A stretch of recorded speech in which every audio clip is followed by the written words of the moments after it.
আজ আপনারা ঠাকুরমশাইয়ের অতীত জীবনে ঘটা কোনো ঘটনার কথা শুনবেন না, বরং বর্তমান সময়ে এক ভয়ানক পরিস্থিতি বা বিভীষিকার কথা জানতে চলেছেন।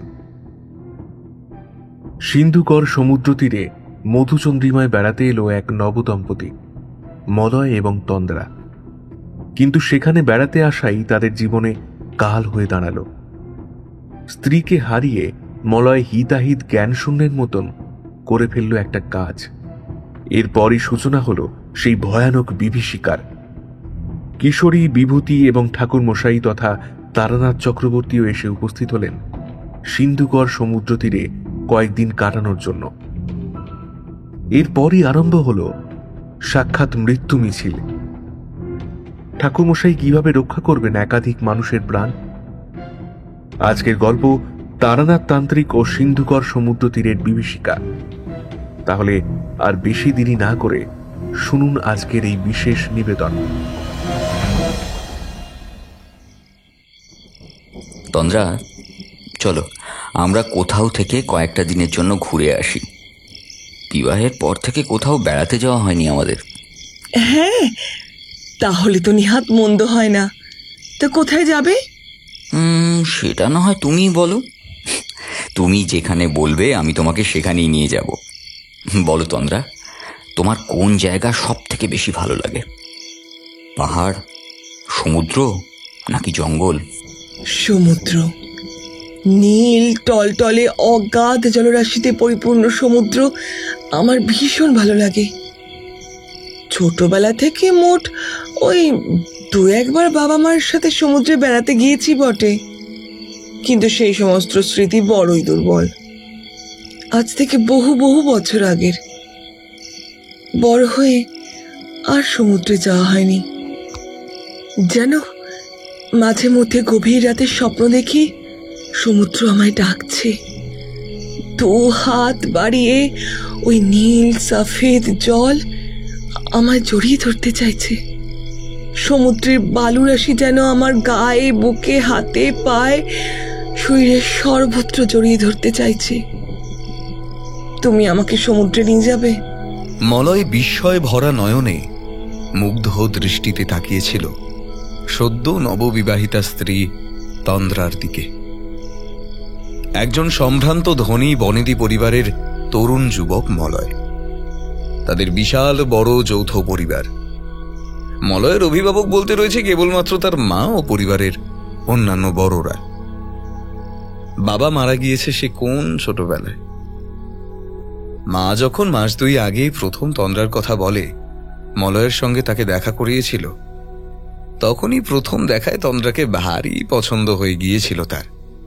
এরপর আর কি, 2 পরিবারের যৌথ সিদ্ধান্তে তাদের বিবাহ হয় আজ থেকে ঠিক 3 দিন আগে। মলয়ের মা ময়ূরী দেবী ছেলেকে বলেন বৌমাকে নিয়ে সে যেন একটিবার কয়েকটা দিনের জন্য বাইরে কোথাও থেকে ঘুরে আসে। মলয়ের প্রস্তাবখানা নেহাত মন্দ লাগে না। সত্যি তো, বিয়ের পর সকলেই মধুচন্দ্রিমায় বাইরে যায়, সুতরাং তাদেরও একটিবার গেলে ক্ষতি কি? এতে তন্দ্রার সঙ্গে তার সম্পর্কটা আরো বেশি মজবুত হবে। ভালোবাসার মূল মন্ত্রই যে একে অপরের প্রতি অগাধ বিশ্বাস, ভালোবাসা আর ভরসা। সম্পূর্ণ চেনা জানা পরিচিত গণ্ডির বাইরে কোনো এক স্থানে বেড়াতে গেলে মলয় এবং চন্দ্রিমার মধ্যে একে অপরের প্রতি নিখাদ ভালোবাসার ছোট চারাগাছটা আরো বড় বিশাল হবে। নিজের মনে এই সমস্ত ভাবনায় মশগুল হয়ে পড়েছিল মলয়। আচমকা হঠাৎ করে তন্দ্রার কথায় তার সম্বিত ফিরল। কি হলো? অমন অমন চুপ হয়ে গেলে কেন তুমি? আরে না না, ও কিছু নয়। আচ্ছা বেশ, ঠিক আছে, তোমার যখন সমুদ্র এত পছন্দের জায়গা, তখন আমরা না হয় সমুদ্রে বেড়াতে যাব। তুমি তোমার এবং আমাদের দুজনের ব্যাগপত্র গুছিয়ে নাও। আমি যত তাড়াতাড়ি সম্ভব যাতায়াতের ব্যবস্থা করছি, কেমন? এই কথা বলে মলয় তন্দ্রার দিকে একটু এগিয়ে এসে 2 বাহুতে বুকের মধ্যে থেকে জড়িয়ে ধরে ভালোবাসার চুম্বন এঁকে দিল নিজ স্ত্রীর কপালে। তন্দ্রার কাজল মাখা মায়াবী 2টি চোখের কোণ থেকে গড়িয়ে পড়ল টলটলে জলের ধারা। দুজনের শরীরের মধ্যে ক্রমশ ছড়িয়ে পড়ল এক ভালোবাসার ওম। মা, ও মা, আমরা আসছি। পরিবারের সকলকে বিদায় জানিয়ে মলয় এবং তন্দ্রা উঠে এলো দোতলার ঘরে। ময়ূরী দেবী তখন নিজ ঘরে পুজো অর্চনার কাজে অত্যন্ত ব্যস্ত ছিলেন। ঠাকুরের সিংহাসনের সামনে জ্বলতে থাকা প্রদীপ হাতে তুলে নিয়ে তিনি এগিয়ে এলেন বাইরের দিকে, প্রদীপের উত্তাপ পুত্র এবং পুত্রবধূর কপালে ছোঁয়ানোর জন্য। কিন্তু আচমকা হঠাৎ করেই সেই প্রদীপখানি বিনা বাতাসে দুবার দপদপ করে নিভে গেল।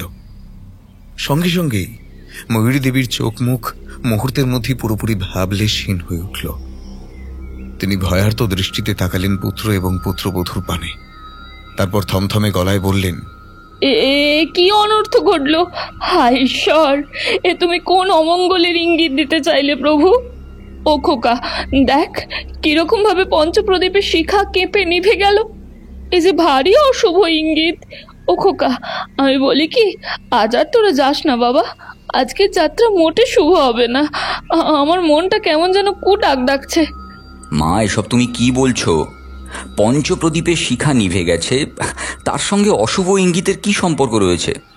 আর তাছাড়াও আমাদের যাওয়ার সমস্ত বন্দোবস্ত হয়ে গেছে। এখন এভাবে হুট করে যাব না বললে আর হয় নাকি? আমি অনেক অর্থের বিনিময়ে সেখানে থাকা খাওয়ার সমস্ত ব্যবস্থা করেছি।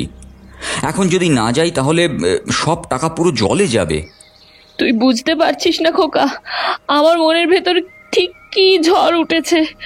টাকা নষ্ট হলে হোক, কিন্তু তোদের না যাওয়াটাই ভালো। দেখ, ঈশ্বরের কৃপায় আমাদের তো আর টাকা পয়সার অভাব নেই। আমি তোমাকে বলছি মা, কোনো বিপদ আপদ ঘটবে না।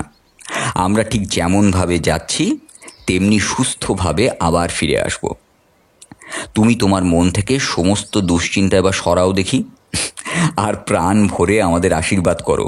মাত্র কয়েকটা তো দিনের ব্যাপার, তারপরেই আমরা আবার চলে আসব। ময়ূরী দেবী শত চেষ্টা করে মলয়কে কিছুতেই আটকাতে পারলেন না। শাশুড়ি মায়ের মতের বিরুদ্ধে গিয়ে তন্দ্রাও যেতে বেশ আপত্তি করল বটে, কিন্তু তাতেও মলয় ভ্রমণের সিদ্ধান্ত থেকে এতটুকু সরল না। পরিবারের সকলকে বিদায় জানিয়ে ওরা রওনা হলো সিন্ধুগড় নামক একটি জায়গার উদ্দেশ্যে। একেবারে সমুদ্র তীরবর্তী অঞ্চল সিন্ধুগড়। সাধারণ মানুষের জনবসতি সেখানে বড়ই কম। সমুদ্রের ধারে অসংখ্য অগণিত মানুষের ভিড় থাকে না বছরে কখনোই। একেবারে নির্জন নিরিবিলি সমুদ্র, এরকম একটা জায়গাতে তাদের মধুচন্দ্রিমা সম্পন্ন হোক তা চেয়েছিল মলয়। ওরা যখন সিন্ধুগড়ে এসে উপস্থিত হলো তখন প্রায় অপরাহ্নের আলো ফুরিয়ে এসেছে বলা চলে। সমুদ্র তীরবর্তী অঞ্চল থেকে বেশ অনেকটা তফাতে থাকা একটি ছোট্ট লোকালয়ে একখানা ঘর ভাড়া নিয়ে নিজেদের সমস্ত ব্যাগপত্র রেখে ওরা সমুদ্রের উদ্দেশ্যে বের হতেই যাচ্ছিল। ঠিক এমন সময় ভাড়া বাড়ির একজন কর্মচারী ওদের উদ্দেশ্যে বলল, আগে বাবু, আপনাদের একখানা কথা বলা অত্যন্ত প্রয়োজনীয় বলে মনে হলো। যদি অনুমতি দেন তাহলে কি বলতে পারি? মধ্যবয়স্ক সেই কর্মচারীর দিকে তাকিয়ে অত্যন্ত ভদ্রতার সঙ্গে নম্র গলায় মলয় বলল, হ্যাঁ হ্যাঁ, বলুন না, কি বলতে চান? আগে বাবু, আজকের রাত থেকে সমুদ্রে গভীর নিম্নচাপের সৃষ্টি হবে। আপনারা দয়া করে সমুদ্রের জলে নামবেন না। আমাদের এই সিন্ধুগড়ের সমুদ্রও প্রচুর গভীর। এখানকার সমুদ্রের তলদেশের অংশ একেবারে খাদের মতো ঢালু। জলে নেমে কখন যে পায়ের তলার থেকে মাটি সরে যাবে তা আপনি বুঝতেই পারবেন না। এই জায়গাটা বড় বিপজ্জনক। তার উপর আবার আজ নিম্নচাপের সূচনা হচ্ছে। সেই কারণেই আপনাদের সতর্ক করছি। দেখে তো মনে হচ্ছে আপনারা সদ্য দাম্পত্য জীবনে প্রবেশ করেছেন। আমি চাই না আপনাদের কোনো রকম ক্ষতি হয়ে যাক, সেই জন্যই আপনাদের আগে ভাগে সাবধান করলাম। সিন্ধুগড়ের সমুদ্র অধিকাংশ সময় উত্তাল হয়ে থাকে, তাই তো এখানে সেরকম খুব একটা যাত্রী আসে না। আপনারা সেখানে যান, কিন্তু জলে নামবেন না। মধ্যবয়স্ক কর্মচারীর বলা কথাগুলো সত্যি বড্ড ভাবালো মলয়কে। তাকে ধন্যবাদ জানিয়ে দুশ্চিন্তার বোঝা মাথায় নিয়ে তন্দ্রার সঙ্গে সে এগিয়ে এলো সমুদ্রের উদ্দেশ্যে। মলয়ের মনের মধ্যে কেবলমাত্র মায়ের মুখটা ভেসে উঠল। মা বারবার বারণ করেছিল এখানে না আসার জন্য। তাহলে কি সত্যি নিজের জেদের বসে হঠকারিতায় মলয় তন্দ্রাকে নিয়ে এখানে এসে কোনো মস্ত বড় ভুল করল? কিন্তু সমুদ্রে যে এখন এমনভাবে নিম্নচাপের সৃষ্টি হয়েছে তা ওরাই বা জানবে কিভাবে? সমুদ্রের ধারে বেড়াতে এসে অপরিসীম ভয় মলয়ের বুক সত্যি কেঁপে উঠল। কর্মচারীর বলা কথাগুলো আসলে ঠিক কতখানি সত্য তা চাক্ষুষ করল সে। সমুদ্রের সে কি ভীষণ গর্জন, সে কি বিশাল হুঙ্কার, এক একটা ঢেউ যেন পাহাড় প্রমাণ। মস্ত বড় বড় গগনচুম্বী ঢেউগুলো এসে সজোরে আছড়ে পড়ছে পাড়ের বুকে। অথই জলে পরিপূর্ণ সমুদ্র একেবারে যেন পাগল হয়ে উঠেছে। এদিকে সন্ধ্যের অন্ধকারও একটু একটু করে নামতে আরম্ভ করেছে প্রকৃতির বুকে। তাই চারপাশ কেমন যেন কালো হয়ে আসছে।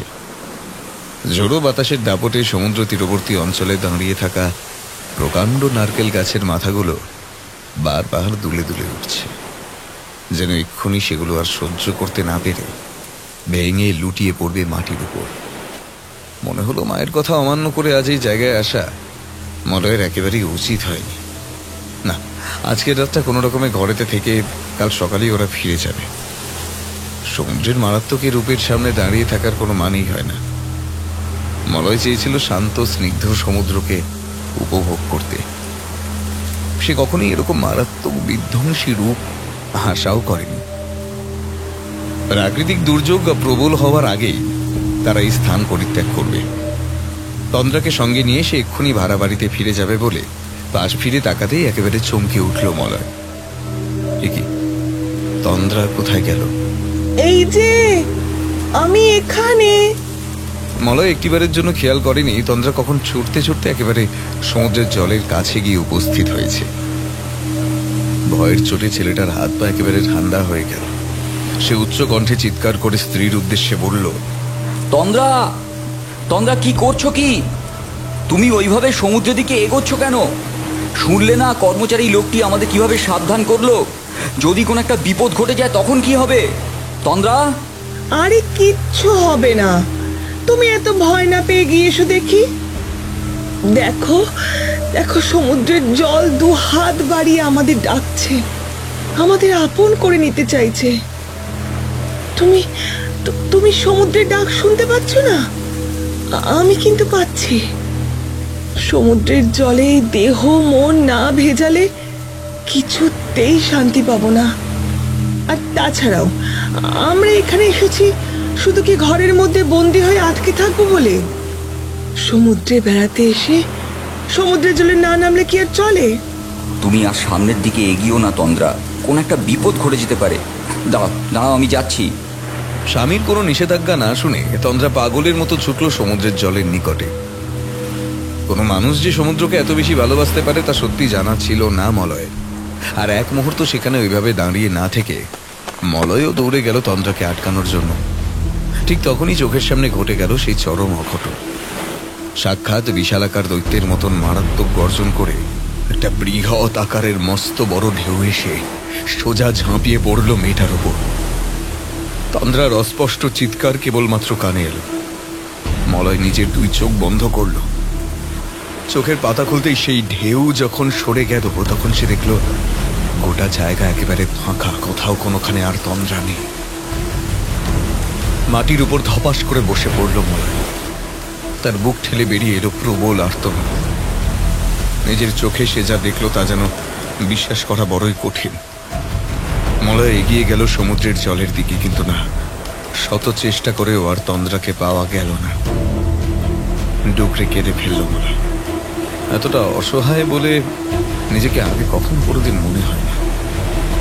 মাত্র কয়েক ঘন্টার মধ্যেই স্থানীয় বেশ কিছু দক্ষ জেলে সম্প্রদায়ের মানুষ জোগাড় করে তাদের অনেক অর্থের বিনিময়ে সমুদ্রের জলে নামানো হলো, অথচ তাতেও বিশেষ কোনো লাভ হলো না। গোটা এক রাত সম্পূর্ণ বিনিদ্র অবস্থায় সমুদ্রের ধারে বসে কেটে গেল। পরদিন সকালে দিবালোকের আলো যখন ফুটল তখন মলয়ের এক প্রকার পাগল পাড়া অবস্থা। সারা রাত ধরে সে কেবলমাত্র তন্দ্রার নাম ধরে চিৎকার করে ডেকেছে আর অঝোর ধারায় কেঁদেছে। না, তার ডাকে সাড়া দিয়ে তার সদ্য বিবাহিতা স্ত্রী আর ফেরত আসেনি। সেই যে আসন্ন সন্ধ্যার অন্ধকারে মেয়েটা ডুবে গেল, আর তার কোনো হদিশ পাওয়া গেল না।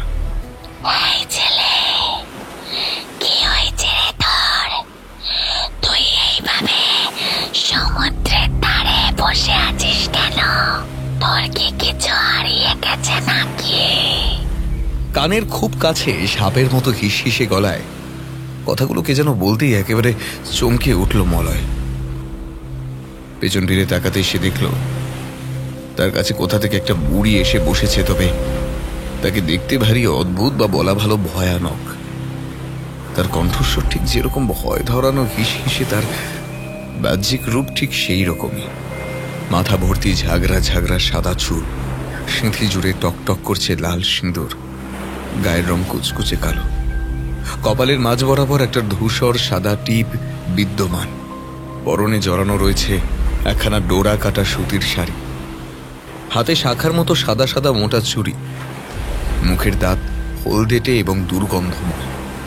তবে সবচেয়ে ভয়ানক যেটা তা হলো বুড়ির দুই চোখ। হ্যাঁ, দুই চোখে মণি বলে আদৌ কিছু নেই। মানুষের চোখের মণি যে এরকম সাদা হতে পারে তা একেবারেই জানা ছিল না মলয়। মণির বদলে ধবধবে সাদা দুটো চোখের মধ্যে রয়েছে কেবল ক্ষুদ্র কালো দুটি ফুটকি। সে বৃদ্ধা মহিলার চোখের দিকে একভাবে অপলক দৃষ্টিতে বেশ কিছুক্ষণ তাকিয়ে থাকলে মনে হয় সে যেন তার সামনে বসে থাকা মানুষটির মনের সমস্ত কথা পড়ে ফেলতে সক্ষম। মলয় নিজেকে সামলে নিয়ে কিছু বলতে যাচ্ছিল, কিন্তু তার আগেই সেই বৃদ্ধা নিজের দুর্গন্ধময় হলদেটে দাঁত বের করে একটা বিশ্রী কদর্য হাসি হেসে বলল,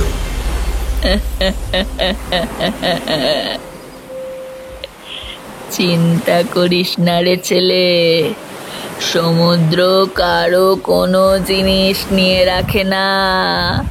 সমুদ্র যা কিছু কেড়ে নেয় তা আবার ফিরিয়ে দেবে, তোর বউকে ঠিক ফিরিয়ে দেবে। বৃদ্ধার কথা শুনে একেবারে যেন আকাশ থেকে পড়ল হতভম্ব মলয়। সে বিস্ময়ের সঙ্গে প্রশ্ন করল, আপনি আপনি কি করে জানলেন যে আমার স্ত্রী হারিয়ে গিয়েছে? জানি, আমি সব জানি, কোনো কিছুই আমার অজানা নয়। সমুদ্র তোর বউকে আবার ফিরিয়ে দেবে, তবে তার জন্য তোকে একটা কাজ করতে হবে। বলুন আমায় কি করতে হবে, আমি সব কাজ করতে রাজি। যে কাজ তোকে করতে হবে তা কিন্তু খুব কঠিন, বড় সাংঘাতিক। তুই পারবি সেই কাজ করতে? পারবো পারবো, আমাকে যে পারতেই হবে। তন্দ্রাকে না ফিরিয়ে আমি কিছুতেই এখান থেকে যাব না। আমি ওর মা বাবার কাছে মুখ দেখাবো কি করে? আর তাছাড়া আমার মা আমাকে বারবার করে এখন আসতে বারণ করেছিল। মায়ের কথার অমান্য করে আমি এখানে এসেছিলাম আমার সদ্য বিবাহিতা স্ত্রীকে নিয়ে। আপনি বলুন আমাকে কি করতে হবে, আপনি যা বলবেন আমি তা অক্ষরে অক্ষরে পালন করব। বেশ, ঠিক আছে, তবে আজকে রাতে এখানে এসে তুই অপেক্ষা করবি আমার জন্য। ঠিক মাঝ রাতে আমি এখানে আসব। আজ অমাবস্যার রাত, ঘোর অমাবস্যার গাঢ় অন্ধকারে এই সিন্ধুগড়ের মহাসমুদ্র ডুবে যাবে। তখন তোকে একটি বিশেষ উপাচার ক্রিয়া করতে হবে। অবশ্য আমি হব সেই উপাচারের প্রধান পরিচারিকা। আমি তোকে যা যা বলবো, আমি তোকে যেভাবে পরিচালনা করব, তুই শুধু সেটুকু করবি, ব্যাস, তাহলেই হবে। দেখবি শেষ রাতের অন্ধকার কাটার আগেই তোর বউ তোর কাছে আবার ফিরে আসবে। যা যা, এখন এখান থেকে চলে যা। বাকি সময়টা উপবাস করে থাকবি, আর রাতে যখন আসবি তখন স্নান সেরে শুদ্ধ বস্ত্র পরে আসবি। আমি সারাদিন যাবতীয় ক্রিয়াকর্ম করব, আর রাতের বেলায় এসে প্রধান কাজটি তোকে নিয়ে সম্পন্ন করব। তুই যদি নিজের কথা না রেখে রাতের বেলায় এখানে না আসিস, তাহলে কিন্তু তোর চরম সর্বনাশ ঘটবে, এই আমি বলে রাখলাম। না না, আমি আপনাকে কথা দিলাম, আমি আসবো, অবশ্যই আসবো। আপনি সমস্ত কিছু প্রস্তুত করুন, যে কোনো উপায় আমায় তন্দ্রাকে ফিরে পেতেই হবে।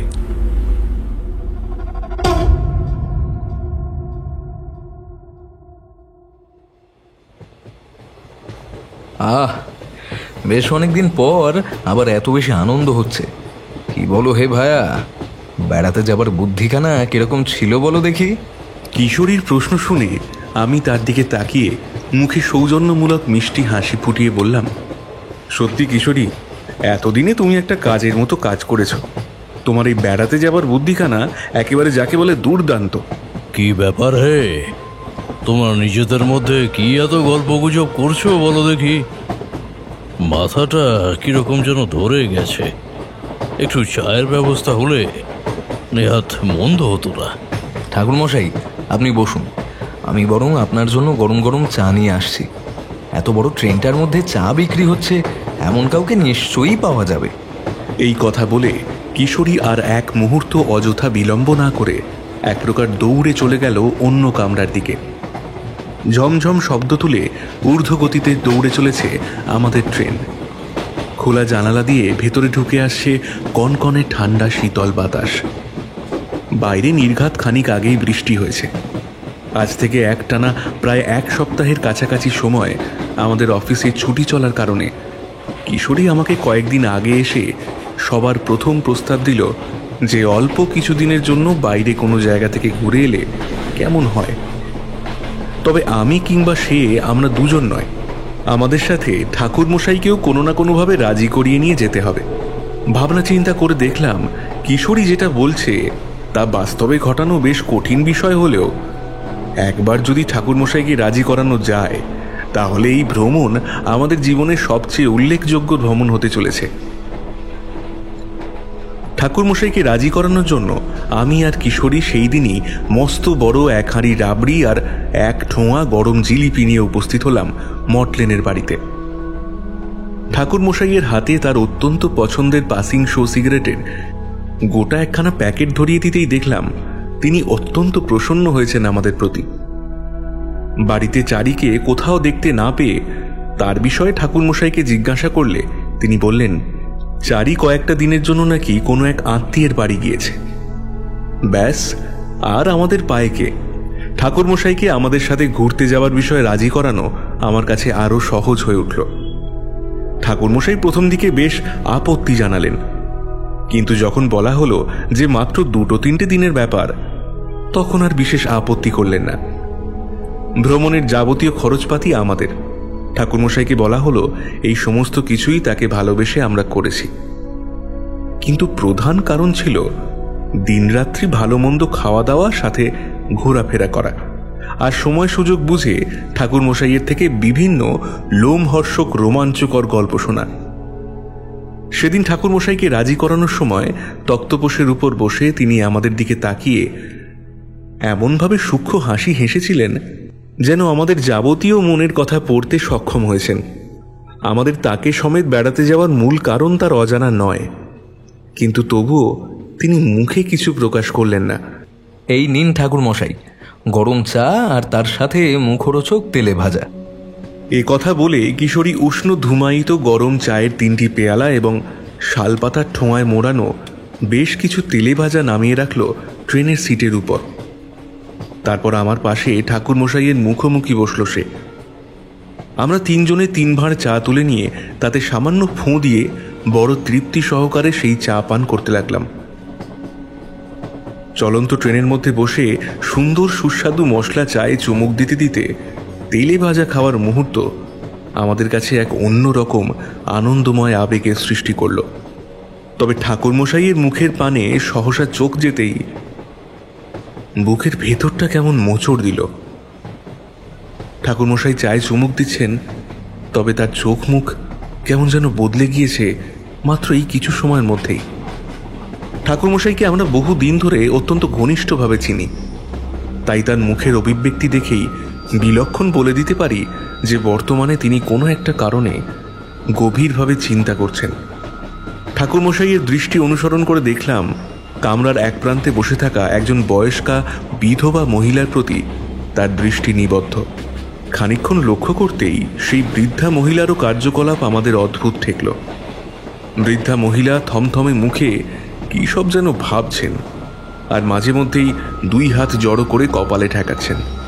ভাবখানা এমন যেন তিনি কোনো এক বিষয় নিয়ে অত্যন্ত ঘাবড়ে গিয়ে ভয়ানক বিপদের হাত থেকে রেহাই পাওয়ার জন্য মনে মনে ঈশ্বরকে ডেকে চলেছেন অনবরত। ওই মহিলার মধ্য ললাট এরকম কালো হয়ে রয়েছে কেন? এ তো একেবারেই ভালো লক্ষণ নয়। ঠাকুরমশাইয়ের কথা শুনে আমি এবং কিশোরী আমরা দুজনেই প্রায় চমকে উঠলাম। তার বলা কথা শেষ হতেই আরও একবার ভালো করে তাকিয়ে দেখলাম সেই বৃদ্ধার মুখমণ্ডলের প্রতি, কিন্তু কোথাও কোনো কালো দাগ জাতীয় কিছু আমাদের নজরে এলো না। কিশোরী ঠাকুরমশাইয়ের উদ্দেশ্যে প্রশ্ন করল, আগে ঠাকুরমশাই, ওই মহিলার মধ্যে ললাটে কোনো কালো দাগ তো আমাদের নজরে পড়ছে না। পাবে না হে কিশোরী, সেই দাগ তোমরা দেখতে পাবে না। তা সকলের চোখে ধরা পড়ার মতো বিষয় নয়। একমাত্র তন্ত্রে প্রকৃত অর্থে দীক্ষিত ব্যক্তিরা এ সকল কিছু দেখতে পান। শুভ অশুভ লক্ষণ চেনার ক্ষেত্রে তাদের একবার হাতে খড়ি হয়েছে। তারা অনায়াসে বলে দিতে পারে মধ্য ললাট কালো হয়ে থাকা আসলে কতটা অমঙ্গলজনক, অশুভ ইঙ্গিত দিচ্ছে। এর অর্থ হলো তিনি খুব শীঘ্রই তার একান্ত আপন কোনো ব্যক্তিকে হারাতে চলেছেন অকালে। এ কি ঠাকুরমশাই, আপনি উঠে পড়লেন কেন? কথাগুলো বলেই ঠাকুরমশাই শটান উঠে দাঁড়ালেন। হাতে শূন্য চায়ের ভাঁটটা তিনি ছুঁড়ে ফেলে দিলেন জানলা দিয়ে। তারপর বেশ গাম্ভীর্যপূর্ণ স্বরে বললেন, কোনো মানুষের বিপদের কথা শুনলে বা জানতে পারলে আমি চুপচাপ একেবারেই স্থির হয়ে বসে থাকতে পারি না। অতীতেও পারিনি, আর এখনো পারি না। একটিবার ওই মহিলার কাছে গিয়ে দেখি, সত্যি যদি কোনো সমস্যার মধ্যে তিনি কিংবা তার নিকটস্থ কোনো মানুষ পড়ে থাকেন, আমার প্রচেষ্টা যদি তাদের সে বিপদ হতে উদ্ধার করা যায়, তাহলে হয়তো একটি কিংবা একাধিক প্রাণ রক্ষা পাবে। ঠাকুরমশাই সেই বৃদ্ধা মহিলার কাছে গিয়ে দাঁড়িয়ে নরম গলায় বললেন, মা, যদি কিছু মনে না করেন তাহলে আপনাকে একটি কথা জিজ্ঞাসা করতে পারি? আসলে অনেকক্ষণ ধরেই আপনাকে দেখছি, দেখে মনে হচ্ছে আপনি কোনো একটা বিষয় নিয়ে অত্যন্ত চিন্তিত অবস্থায় রয়েছেন। সেই বিধবা বৃদ্ধা মহিলাকে দেখলেই বোঝা যায় তিনি বেশ সচ্ছল ধনী পরিবারের গৃহকর্ত্রী। তার সঙ্গে একটি চাকরও রয়েছে। মহিলা ঠাকুরমশাইয়ের দিকে বেশ কিছুটা সময় তাকিয়ে থেকে বললেন, আগে হ্যাঁ বাবা ঠাকুর, আপনি ঠিকই ধরেছেন। আমি সত্যিই বড় অস্থিরতার মধ্যে রয়েছি। আমার একমাত্র পুত্র এবং পুত্রবধূ আজ বাড়ি থেকে সিন্ধুগড়ে এসেছে কয়েকটা দিন কাটানোর জন্য। সদ্য তাদের বিবাহ হয়েছে, তাই জন্য কয়েকটা দিন নিজেদের মতো করে তারা থাকতে চায়। কিন্তু আমার মনটা আজ সকাল থেকেই কেমন যেন কুডাক ডাকছে। ওরা বের হবার সময় ঈশ্বরের আশীর্বাদী প্রদীপের আগুন নিভে গেল। তারপর থেকেই আমার মনটা ভীষণ রকমের অস্থির হয়ে রয়েছে। কোনো কাজেই সঠিকভাবে মন বসাতে পারছি না। মনের ভেতর কেমন যেন একটা অশনি ঝড় উঠেছে। আমার গোপাল আমায় জানিয়েছে আমার ছেলেটার কোনো একটা বিপদ ঘটতে চলেছে খুব শীঘ্রই। তাই জন্যেই তো আমাদের বাড়ির কাজের লোক এই রামচরণকে নিয়ে আমিও সিন্ধুগড়ের উদ্দেশ্যে রওনা হয়েছি। সেখানে না গিয়ে উপস্থিত হওয়া পর্যন্ত আমার মনে শান্তি নেই। আপনি কোনো চিন্তা করবেন না মা, আপনার পুত্রের কোনো ক্ষতিই হবে না। ঈশ্বর মঙ্গলময়। আশা করি তাঁর কৃপায় সব কিছু সুষ্ঠুভাবেই সুসম্পন্ন হবে। তা বাবা ঠাকুর, আপনি কোথায় যাচ্ছেন? আমারও গন্তব্যস্থল ওই সমুদ্রের তীরে সিন্ধুগড়। তবে আমি একলা নই, এই যাত্রায় আমার সঙ্গী আরও দুইজন আছে। ওই যে দেখছেন, ওর নাম বিভূতি, আর তার পাশের জন হলো কিশোরী। আমার অত্যন্ত কাছের দুজন মানুষ। ওদের অনুরোধেই কয়েকটা দিনের জন্য শহরের বাইরে যাওয়া। বাহ, তাহলে তো ভালোই। এ যাত্রায় তাহলে আমরাও আপনার সঙ্গী হলাম। চলুন বরং একসাথেই যাওয়া যাক। বেশ, চলুন, আমারও কোনো অসুবিধা নেই।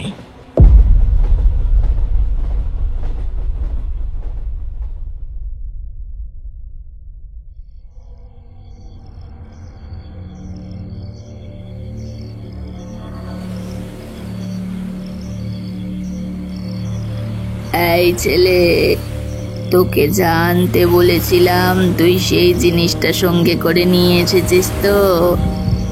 ওটা কিন্তু এই কাজে অত্যন্ত গুরুত্বপূর্ণ এবং প্রধান একটি উপাদান।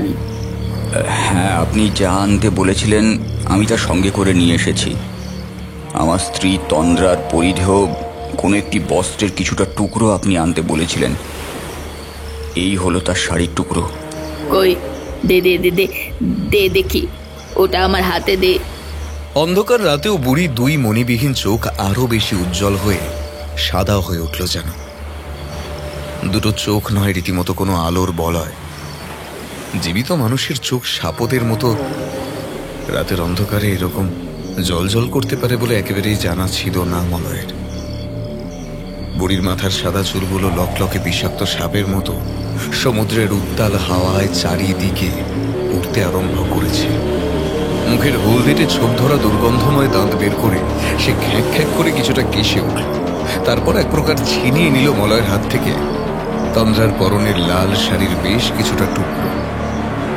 উপাচার ক্রিয়ার জন্য প্রয়োজনীয় যাবতীয় সামগ্রীতে পরিপূর্ণ থলের ভেতর হাত ভরে বুড়ি কি যেন একটা বের করে আনল। মলয় চোখের দৃষ্টি সংকুচিত করে দেখল একটা কাগজের মোড়ক। তারপর সেই কাগজের মোড়ক খুলে কিছু একটা কালো কুচকুচে পিচ্ছিল জাতীয় মাছ কিংবা সাপ বের করে সেটা ওই লাল কাপড়ের সঙ্গে ভালোভাবে জড়িয়ে বালির মধ্যে অল্প কিছুটা অংশ পুঁতে দিল। তারপর এদিক ওদিক তাকিয়ে খানিকটা তফাৎ থেকে একটা মস্ত বড় পাথর তুলে এনে তা দিয়ে সজোরে আঘাত হানল সেটার উপর। রক্তাক্ত অবস্থায় থেঁতলে গেল জিভটা। ঝোলার ভেতর থেকে গুঁড়ো সিঁদুর বের করে বালির উপর কিসব যেন চক্র আঁকল সেই বুড়ি। গোলাকার বৃত্তের মাঝে রইল সদ্য বলি দেওয়া ওই প্রাণীটা। একটা শিশির ঢাকনা খুলে কিছু তরল জাতীয় জিনিস সে নিজের এবং মলয়ের গায়ে ছিটিয়ে দিল। মলয় নাক সিটকাল। কি বিশ্রী উৎকট ঝাঁঝালো গন্ধ। বুড়ি এরপর কিসব যেন মন্ত্রপাঠ করতে আরম্ভ করল। সমুদ্র তীরবর্তী অঞ্চলে বালিয়ারির উপর রাতের অন্ধকারে একেবারে মুখোমুখি বসে রয়েছে দুজন মানুষ। সমগ্র তল্লাটে এমন প্রাকৃতিক দুর্যোগের কারণে আর কোনো মানুষের দেখা পাওয়া যায় না। মানুষজন তো বহু দূরের কথা, এই চত্বরে একটা বিড়াল কুকুরের পর্যন্ত দেখা মেলে না। সকলে যে যার মতো নিরাপদ আশ্রয়ে রাত্রিবাস করতে ব্যস্ত, কেবলমাত্র এই দুজন ছাড়া। বুড়ি কোনো এক আঞ্চলিক উপজাতীয় ভাষায় কিসব যেন মন্ত্রপাঠ আরম্ভ করল। মৃগী রোগীর ন্যায় সাংঘাতিক রকমের দুলতে দুলতে সেই সমস্ত মন্ত্রের সামান্যতম কোনো কিছু মাথার মধ্যে ঢুকল না মলয়। সে কেবলমাত্র চুপচাপ বসে রইল। এরই মধ্যে বেশ অনেকটা ঘন্টা কেটে গিয়েছে, অথচ এখনো পর্যন্ত তন্দ্রার কোনো সন্ধান পাওয়া যায়। ছেলেটা মনের মধ্যে ধরে নিয়েছে যে সে চিরজীবনের মতো তন্দ্রাকে হারিয়ে ফেলেছে, কিন্তু তবু একবার শেষ চেষ্টা করে দেখতে কি দোষ। এই বুড়ি তাকে কথা দিয়েছে, আজ রাত কাটার আগেই তার স্ত্রী নাকি তার কাছে ফিরে আসবে। তন্দ্রার হাসি মাখা ঝলবলে মুখটার কথা মনে পড়তেই বুক ফেটে কান্না উঠে এলো মলয়। কিন্তু কোনো রকমে বহু কষ্টে সে নিজেকে সামলে নিল। না না না, এখন কান্নার উপায় নেই, তাহলে বুড়ি ভীষণ রকম রেগে যাবে। বুড়ি কতখানি রকচটা মানুষ তা কয়েক ঘন্টার এই উপাচার ক্রিয়ায় বসে ভালোভাবে বুঝতে পেরেছে মলয়। বুড়ি এবার নিজের মাথার বেশ কয়েকটা পাকা চুল মটমট শব্দে ছিঁড়ে নিয়ে লাল কাপড়ে চড়ানো মৃত ছোট্ট প্রাণীটার গায়ে ভালোভাবে বেঁধে দিল। তারপর আবার সেটা মাটির মধ্যে স্থাপন করে সমুদ্রের দিকে তাকিয়ে কি যেন বিড়বিড় করে বলল। মলয় দেখল তার দুই চোখের মধ্যে কি ভীষণ রকমের এক আকুতি মিশে রয়েছে, যেন সমুদ্রের জল থেকে কাউকে উঠে আসার আবেদন জানাচ্ছে সেই বুড়ি। খ্যাঁক খ্যাঁক করে কিছুটা কেশে সাপের মতো হিস হিসে স্বরে বুড়ি বলে উঠল,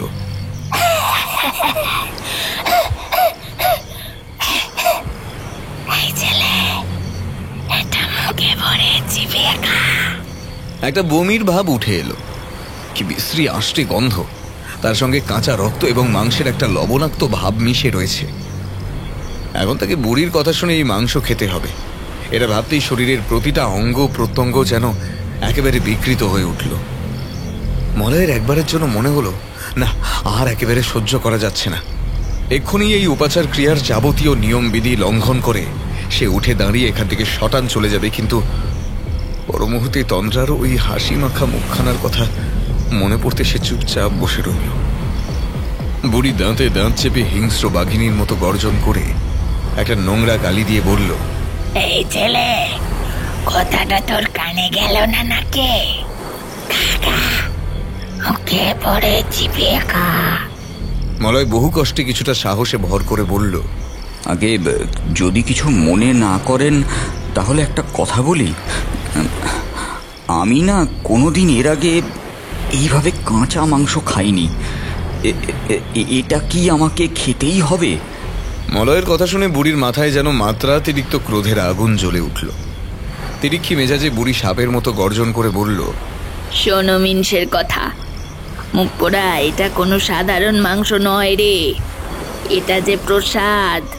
পুজোয় অংশগ্রহণ করলি আর পুজোর পর প্রসাদ খাবি না, তা হয় নাকি? প্রসাদ? কোন দেবতার প্রসাদ এটা? মলয়ের কথা শুনে বুড়ি এবার খিলখিল করে পাগলের মতো অট্টহাসি হেসে উঠল। আর সেই অট্টহাসির শব্দ ছড়িয়ে পড়ল সমগ্র সিন্ধুকর সমুদ্র বন্দরে। তাকে দেখে মনে হলো সাক্ষাৎ যেন নরক লোকের কোনো পিশাচিনী এই অমাবস্যার অন্ধকারে উঠে এসেছে পাতালের গভীর গহ্বর থেকে। বুড়ি সাপের মতো নিজের লম্বা কালো জিভটা বের করে ঠোঁটের মধ্যে থেকে সবটুকু রক্ত মাংস চেটে পুটে নিয়ে বলল, হ্যাঁ, প্রসাদ, তবে কোনো দেবতার নয়, শয়তানের। ওরে, আমি যে শয়তানের সাধিকা। এতক্ষণ ধরে শয়তানকেই তো জাগিয়ে তুললাম, আর তুইও আমার সাথে তারই পূজা করেছিস। নে নে বলছি, প্রসাদ খেয়ে নে। যদি বউকে ফিরে পেতে চাস তাহলে এই প্রসাদটা খা। মলয়ের মাথাটা কেমন যেন ঘুরে গেল। হায় ভগবান, নিজের অজান্তেই সে কিনা আজ শয়তানের পুজো করল। মলয় যখন এইসব ভাবতে ব্যস্ত, ঠিক তখনই তার মুখে গুজে দিল বুড়ি সে মাংসের টুকরো। কাঁচা রক্তের সাথে ভর্তি হয়ে গেল মুখ। দুইবার কোনো রকমে চিবিয়ে থুতু করে সেটা ছুড়ে দিল মলয়। বুড়ি খিলখিল করে হেসে উঠল, তারপর উঠে দাঁড়িয়ে বলল, বেশ, আর কিচ্ছু করতে হবে না, যা যা করার ছিল আমি তা করে দিয়েছি। রাতের আঁধার কাটতে না কাটতেই দেখবি তোর বউ তোর কাছে ফিরে আসবে।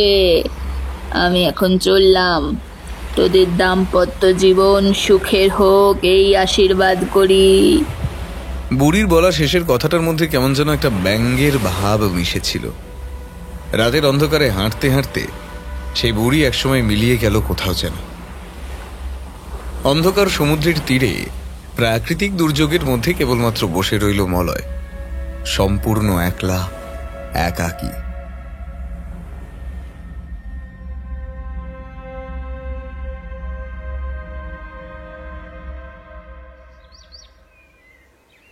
আসুন আসুন বাবা ঠাকুর, এখানে ভাড়া বাড়িতে আমার ছেলে এবং বৌমার ওঠার কথা ছিল।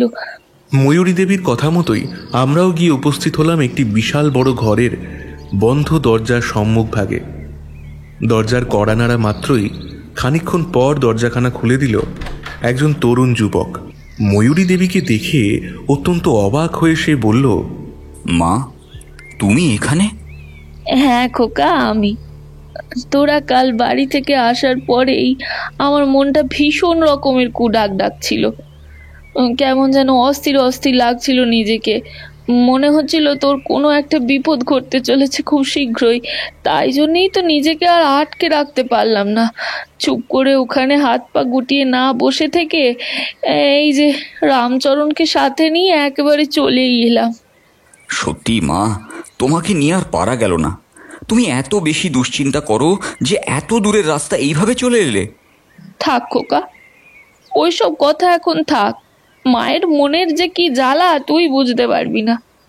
তা হ্যাঁ রে, তোরা ঠিক আছিস তো বাবা? বৌমা কই? তাকে তো দেখছি না। বৌমার প্রসঙ্গ উঠতেই ময়ূরী দেবীর পুত্রের চোখ মুখ কেমন যেন ভাবলেশহীন হয়ে পড়ল। রক্তশূন্য মানুষের দেহ যেমন ফ্যাকাশে দেখায়, তার মুখখানাও ঠিক সেরকম দেখাতে লাগলো। মলয় মুখে সবকিছু ঠিক আছে বলল ঠিকই, কিন্তু আমাদের মনে হলো যেন কোনো কিছুই আদতে ঠিকঠাক নেই। তার মুখের বলা কথা এবং মনের না বলা কথার মধ্যে অনেক পার্থক্য রয়েছে। মা ও সন্তানের কথোপকথনের মাঝখানে আমরা কোনোরূপ ব্যাঘাত ঘটাইনি। ঠাকুরমশাই, আমি এবং কিশোরী আমরা দাঁড়িয়েছিলাম বেশ খানিকটা তফাতে। এতক্ষণে ময়ূরী দেবীর পুত্র মলয়ের দৃষ্টি এলো আমাদের দিকে। আচ্ছা, ওনারা কারা? ওনাদের তো ঠিক চিনতে পারলাম না। আরে উনি হলেন তারানাথ চক্রবর্তী, আর ওরা হলো বিভূতি এবং কিশোরী। সিন্ধুগড়ে ট্রেনে আসার সময় ওনাদের সাথে আমার পরিচয় হয়েছে। ভদ্রলোক ভারী ভালো মানুষ, একেবারে যাকে বলে মাটির মানুষ। তার কথাবার্তা এত সুন্দর যে তুমি মুগ্ধ হতে বাধ্য। যখন শুনলাম তারাও সিন্ধুগড়েই নামবেন, তখন আমি তাদেরকে বললাম একটিবার তোমাদের সাথে পরিচয় করার জন্য। যা বাবা, ওনাকে প্রণাম কর, উনি একজন সৎ কুলীন ব্রাহ্মণ। মায়ের কথা শুনে মুখে কিছুটা হাসির বলিরেখা ফুটিয়ে ঠাকুর মশাইয়ের দিকে এগিয়ে এলো ময়ূরী দেবীর পুত্র মলয়। নতমস্তকে ভক্তি ভরে ঠাকুর মশাইয়ের পদধূলি মাথায় নিল সে। আমাদের সাথে পরিচয় করল দুই হাত জড়ো করে নমস্কার জানিয়ে। তার কথাবার্তা, আদব কায়দা সবকিছু অত্যন্ত ভদ্র, সম্ভ্রান্ত বনেদি পরিবারের মতোই। ঠাকুর মশাইয়ের মুখের পানে চোখ যেতেই আমার বুকের ভিতরটা মোচড় দিয়ে উঠল। দেখলাম তার মুখ জুড়ে কেমন যেন আষাঢ়ের ঘন কালো মেঘের মতো একটা অন্ধকার জমাট বাঁধতে আরম্ভ করেছে একটু একটু করে। ময়ূরী দেবী বললেন, আসুন আসুন বাবা ঠাকুর, ভেতরে আসুন, তোমরাও এসো। এই কথা বলে ময়ূরী দেবী এবং তার পুত্র ঘরের ভেতর প্রবেশ করতেই আমি এবং কিশোরী আমরাও ঢুকতে যাচ্ছিলাম। এমন সময় ঠাকুরমশাই আমাদের হাত চেপে ধরে আটকালেন। তারপর খুব চাপা স্বরে অত্যন্ত গোপন কিছু বলার ভঙ্গিতে তিনি বললেন, দাঁড়াও, তোমরা ঘরের ভেতর এমন অসুরক্ষিত অবস্থায় প্রবেশ করো না। একটা অতীব বাজে কুৎসিত গন্ধ আমার নাকে এসে ঠেকেছে। এই গন্ধের সাথে আমার পূর্ব পরিচয় রয়েছে। অতীত জীবনে বহুবার এরকম বাজে গন্ধ আমি পেয়েছি, নানান সময়ে নানান জায়গায়। এই গন্ধ মূলত অশুভ অপশক্তির অস্তিত্ব জানান দেয়। তোমরা সাধারণ মানুষেরা এ সকল গন্ধ পাবে না। মন্ত্রের দ্বারা ভালোভাবে তোমাদের গাত্রবন্ধন করে দিই, তারপর তোমরা ভেতরে প্রবেশ করো। কেন জানি না, আমার মন বলছে এই ঘরের ভেতরে এক সাংঘাতিক ভয়ানক অপশক্তি আশ্রয় নিয়েছে। ঠাকুর মশাইয়ের কথা শুনে আমি এবং কিশোরী আমরা উভয়ই একে অপরের দিকে মুখ চাওয়াচাই করলাম। বর্তমানে কিশোরীর মুখমণ্ডল জুড়ে রীতিমতো ভয় খেলা করছে। আমারও মনের মধ্যে অনেক রকমের প্রশ্ন জেগেছে। আমরা খুব ভালোভাবেই জানি ঠাকুরমশাই যে আশঙ্কা করেছেন তা একেবারেই ভুল হবার নয়। সুতরাং সত্যি এই ঘরের মধ্যে কোনো একটা অস্বাভাবিক কিছু আশ্রয় নিয়েছে। ঠাকুরমশাই দুই নয়ন মুদিত করে বিড়বিড় করে কোনো একটা মন্ত্র পাঠ আরম্ভ করলেন। তারপর আমাদের শরীরে তিনি 3 বার ফুঁ দিলেন। ঠাকুরমশাইয়ের সাথে ভেতরে ঢুকে এলাম আমরা। খুব সুন্দর সাজানো গোছানো পরিপাটি একটি ঘর। ঘরের ভেতর থেকে বাইরে বেরোনোর একটি ছোট্ট ঝোলা বারান্দা রয়েছে। ওখান থেকেই সমুদ্রের উত্তাল ঢেউ নজরে পড়ে। বাইরে এখন সবেমাত্র পূর্বের আকাশের ভোরের আলো ফুটতে আরম্ভ করেছে। সারা রাত্রি ট্রেন যাত্রার কারণে আমাদের শরীর বড্ড ক্লান্ত লাগছিল। ময়ূরী দেবী সঙ্গে করে আনা গোপালের ধাতব মূর্তিকে একটি ছোট্ট সিংহাসনে স্থাপন করে পুত্রের উদ্দেশ্যে বললেন, কি হলো মলয়, তন্দ্রা কোথায়? তাকে একটিবার ডাক। আর কতক্ষণ এনারা অপেক্ষা করবেন? হ্যাঁ মা, আমি এক্ষুনি তন্দ্রাকে ডেকে আনছি। ও বাইরে বারান্দায় রয়েছে, আপনারা দয়া করে বসুন। এই কথা বলে মলয় চলে গেল ঝোলা বারান্দার দিকে। তারপর বেশ কিছুটা সময় পর ঘরের ভেতর প্রবেশ করল একজন নারী। স্বল্প বয়সী, সদ্য বিবাহিতা, সুন্দরী এক নারী। তবে আমি খুব ভালো করে লক্ষ্য করলাম ঘরের ভেতর প্রবেশ করে রীতিমতো এক প্রকার চমকে উঠল সে। তার চমকানির ভাব আমার কাছে একেবারেই স্বাভাবিক লাগলো না। নেউল বা বেজিকে দেখলে বিষধর সাপ যেরকম ভয় পায়, তারও অবস্থা হলো ঠিক সেই রকমই। কিন্তু মুহূর্তের মধ্যেই সে নিজেকে সামলে নিল। ঠাকুরমশাইয়ের চোয়াল ক্রমশ কঠিন থেকে আরো কঠিনতর হয়ে উঠছিল। তার চোখের দৃষ্টির মধ্যে অত্যাধিক প্রখরতা মিশল। ঠাকুরমশাই অপলক দৃষ্টিতে ময়ূরী দেবীর পুত্রবধূর পানে তাকিয়ে রইলেন। শাশুড়ি মায়ের আদেশে তন্দ্রা এক প্রকার নিয়মরাজি হয়ে এগিয়ে এলো ঠাকুরমশাইয়ের পানে। এই যে বাবা ঠাকুর, এই হলো আমার একমাত্র ছেলের বউ তন্দ্রা। তন্দ্রা, তোমার সাথে পরিচয় করিয়ে দিই। উনি হলেন তারানাথ চক্রবর্তী, আর ওরা বিভূতি এবং কিশোরী। তোমাদের জন্য চিন্তায় চিন্তায় অস্থির হয়ে আমিও এখানে চলে এলাম। আর আসার সময় কাল রাতে ট্রেন সফরে এনারা আমার সঙ্গী হয়েছিলেন। যখন জানলাম এনারাও সিন্ধুগড়ে আসছেন, তখন আমি বললাম তোমাদের সাথে একটু পরিচয় করানোর জন্য। যাও মা, ওনাকে গিয়ে প্রণাম করো। কিন্তু তার মুখটা কি যেন এক ভয়ে একেবারে শুকিয়ে এতটুকু হয়ে গেল। ঠাকুরমশাইয়ের মুখ চোখের অভিব্যক্তিও আমাদের কাছে বড় অদ্ভুত লাগলো। এরপর ঘটল সেই আশ্চর্য ঘটনা। ঠাকুরমশাইয়ের পদধূলি নেওয়ার জন্য তন্দ্রা নামক মেয়েটি যেই না হেঁট হয়ে তার পা স্পর্শ করতে গিয়েছে, অমনি ছিটকে পড়ল। যেন মনে হলো অদৃশ্য কোনো সুরক্ষার জালে বাধাপ্রাপ্ত হয়ে তার এই রূপ অবস্থা হলো। ঠাকুরমশাই সেদিকে বিন্দুমাত্র ভ্রুক্ষেপ না করে ময়ূরী দেবীর উদ্দেশ্যে শান্ত গলায় বললেন, থাক মা, আর প্রণাম করতে হবে না। আমরা এখন বরং আসি। আমাদেরও তো এখানে থাকার জন্য একটা বাড়ি ভাড়া নিতে হবে। সেই বাড়ির সন্ধানে এবার বের হই।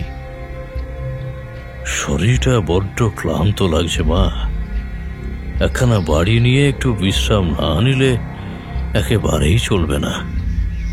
আচ্ছা বেশ বাবা ঠাকুর, আসুন, আবার পরে আমাদের দেখা হবে। মা, আপনার সাথে আমার একান্তে কিছু কথা রয়েছে। একটিবার বাইরে বেরিয়ে আসুন। আমি, কিশোরী এবং ঠাকুরমশাই সেই ঘরের বাইরে বেরিয়ে এসে রাস্তার মধ্যে দাঁড়ালাম। আমাদের পিছু পিছু এলেন ময়ূরী দেবী। ঠাকুরমশাই চারপাশের প্রতি একবার দৃষ্টি বুলিয়ে ঝোলার ভেতর থেকে হাত ভরে বের করে আনলেন দুটি বেশ মাঝারি মাপের তাবিজ। লাল টকটকে মোটা সুতোর সাথে সেই তাবিজ বাঁধা রয়েছে। তিনি সেই দুখানা তাবিজ ময়ূরী দেবীর হাতে দিয়ে বললেন, মা, এই দুটি তাবিজের একটি আপনি এবং অপরটি আপনার ছেলে ধারণ করবেন। আপনি বাম হাতে এবং আপনার পুত্র মলয় ডান হাতে এই তাবিজগুলো পরবেন। কেমন? কেন জানি না, আমার মনে হচ্ছে আপনাদের উপর ভয়ানক কোনো একটা বিপদ আছড়ে পড়তে চলেছে। এ আপনি কি বলছেন বাবা ঠাকুর? আমাদের উপর ভয়ানক বিপদ আছড়ে পড়তে চলেছে? মানে কি বিপদ ঘটতে চলেছে? হায় ভগবান, কে রক্ষা করবে আমাদের এই অজানা বিপদ থেকে? আহা, আপনি এখনই এত বেশি ঘাবড়ে যাবেন না। বিপদের সময় মাথা ঠান্ডা রাখতে হয়। ময়ূরী দেবী, আমি আছি, কোনো চিন্তা করবেন না। ঈশ্বরের উপর ভরসা রাখুন, তিনি মঙ্গলময়। তিনি আপনাদের সকল বিপদ থেকে উদ্ধার করবেন। তবে কোন দিক থেকে কি বিপদ আসবে তা আমি এখনই বলতে পারছি না। আচ্ছা বেশ, ঠিক আছে বাবা ঠাকুর, আপনার কথাই আমাদের শিরোধার্য। আপনি ঠিক যেমনটা বলছেন ঠিক সেই মতোই আমরা এই তাবিজ ধারণ করব নিজেদের দেহে। ময়ূরী দেবী তাবিজ দুখানা হাতে নিয়ে ভাড়া বাড়ির পথে চলে গেলে আমরাও এবার হাঁটতে আরম্ভ করলাম। সত্যি কথা বলতে কি, ময়ূরী দেবীর পুত্রবধূ তন্দ্রাকে দেখে আমাদের একেবারেই সুবিধার বলে মনে হয়নি।